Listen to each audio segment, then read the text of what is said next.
আমরা 14 দিন আগে মালয়েশিয়া থেকে অস্ট্রেলিয়ার উদ্দেশ্যে যাত্রা শুরু করেছিলাম।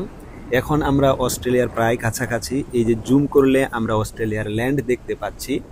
এই 14 দিনের যাত্রায় আমরা ইন্ডিয়ান ওশেন বা ভারত মহাসাগর হয়ে গ্রেট অস্ট্রেলিয়ান ব্রাইট দিয়ে আমরা অস্ট্রেলিয়ার এই জায়গাটিতে রয়েছি, যেটি আমরা গুগল ম্যাপে দেখতে পাচ্ছি।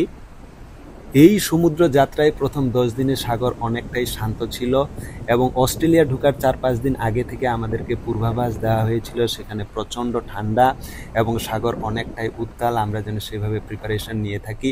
এবং অস্ট্রেলিয়া ঢোকার 4-5 দিন আগে থেকে আমরা ফিল করতে পারছিলাম যে তাপমাত্রা হু হু করে নেমে যাচ্ছে। এখন আমরা যে জায়গাটিতে রয়েছে এখানকার তাপমাত্রা 10 ডিগ্রি সেলসিয়াস এবং সাগর অনেকটাই উত্তাল। আমি জাহাজের এক পাশে গিয়ে ভিডিও করার চেষ্টা করছিলাম, এত বাতাস এবং ঝড় যে সেখানে দাঁড়িয়ে ভিডিও করার মতো অবস্থা ছিল না, তাই জাহাজের আরেক পাশে এসে এই ভিডিওটি করছি।